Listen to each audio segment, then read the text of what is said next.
सुनिए, आ गए आप। मयंक का फोन आया था। कह रहा था पापा से काम है, जरा एक बार बात तो कर लीजिए। घर में प्रवेश करते ही शिवनाथ जी की पत्नी जानकी जी ने कहा, क्या बात करूं मैं उससे। जानकी एक ही बात की जिद लेकर बैठ गया है। कहता है माँ को भेज दो। अरे इस उम्र में तुम्हें कैसे वहाँ भेज दूं? मैं यहाँ पर अकेला कैसे रहूंगा, और तुम्हें भी वहाँ पर क्यों बुला रहा है? ये मैं अच्छी तरीके से जानता हूँ। इतने सालों तक तो उसे कभी तुम्हारी याद नहीं आई, लेकिन अब जब उसे घर का काम करने के लिए कोई नौकरानी नहीं मिल रही है, तब उसे तुम्हारी याद आई है। गुस्से भरे लहजे में शिवनाथ जी ने कहा, लेकिन उनके मन का दर्द साफ साफ झलक रहा था। अजी ऐसा कुछ नहीं है, और वैसे भी घर का काम करने से मैं नौकरानी थोड़ी ना हो जाऊंगी। कम से कम बेटे बहू आंखों के सामने तो रहेंगे ना, और मैं बात करूंगी उससे, वो मेरे साथ साथ आपको भी ले जाएगा। आप केवल हाँ कर दीजिए। एक बेटे की माँ ने अपने पुत्र की तरफदारी करते हुए पति को समझाने की कोशिश की। रहने दो जानकी, मैंने उससे पहले भी यह बात कही है कि मैं अकेला यहाँ पर कैसे रहूँगा। मेरा खाना पीना दवायाँ तुम्हारी दवायाँ, हम अकेले यहाँ एक दूसरे का सहारा बनकर ही तो रहते हैं। अगर हम ही अलग हो जाएंगे तो कैसे रह पाएंगे एक दूसरे के बिना। लेकिन वो ये बात समझना नहीं चाहता है। उसे तो केवल तुम्हारी जरूरत है ताकि वह तुमसे घर के काम करवा सके, और माना कि तुम नौकरानी नहीं हो जाओगी घर का काम करने से, लेकिन इस उम्र में क्या काम कर पाओगी एक दूसरे के बिना। लेकिन वो ये बात समझना नहीं चाहता है। उसे तो केवल तुम्हारी जरूरत है ताकि वह तुमसे घर के काम करवा सके, और माना कि तुम नौकरानी नहीं हो जाओगी घर का काम करने से, लेकिन इस उम्र में क्या काम कर पाओगी। यहाँ पर भी सुबह शाम वो सरला आकर काम करके जाती है, वहाँ कैसे करोगी। बेटे के मोह में पड़कर गलत फैसला मत लो जानकी, छोड़ दो यह मोह माया। वो अब हमारा बेटा नहीं रहा।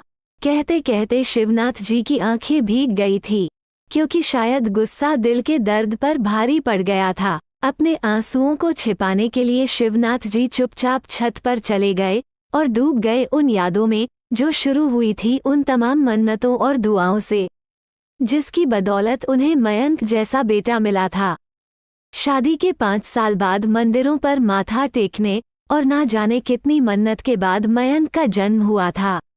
शिवनाथ जी ने उस समय गांव भर में मिठाई बांटी थी। अपने बेटे को उसकी इच्छा और अपनी हैसियत से ज्यादा ही लाकर दिया था।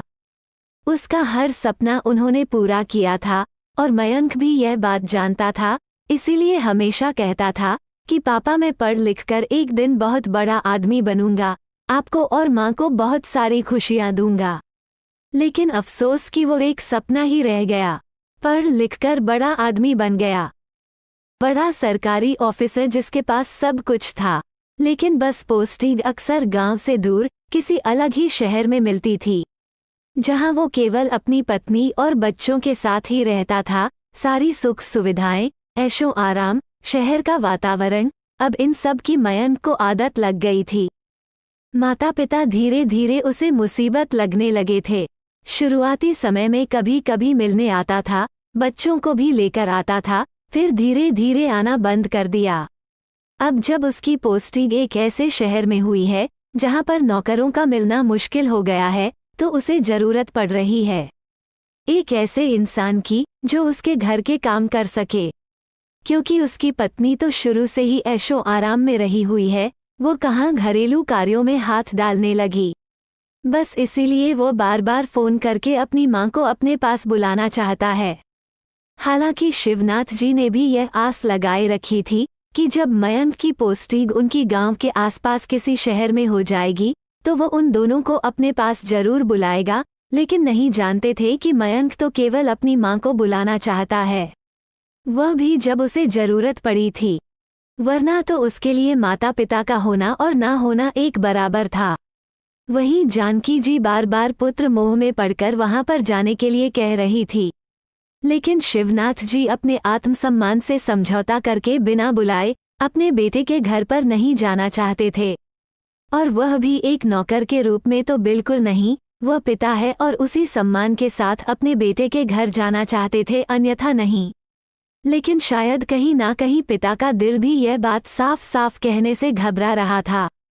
लेकिन आज हिम्मत करके उन्होंने मयंक को फ़ोन मिलाया। हेलो, हाँ पापा, माँ आ रही है ना?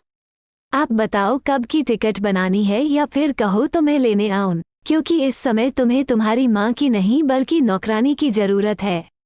और मैं नहीं चाहता कि उम्र के इस पड़ाव में मेरी पत्नी पुत्र मोह में पड़कर तुम्हारे घर की नौकरानी बनकर रहे। इसीलिए बेहतर यही होगा कि तुम कोई और नौकरानी ढूंढ लो, क्योंकि हम पति पत्नी यहाँ पर आपस में बहुत खुश हैं। इतना कहकर शिवनाथ जी ने फ़ोन काट दिया। दुख तो बहुत हो रहा था, लेकिन मन में एक संतुष्टि थी कि अब जीवन में जितना भी समय शेष है वो उनका और उनकी पत्नी का है, किसी और का नहीं। दोस्तों, अगर यह कहानी आपको अच्छी लगी हो तो वीडियो को लाइक और चैनल को ज़रूर सब्सक्राइब करें। धन्यवाद दोस्तों।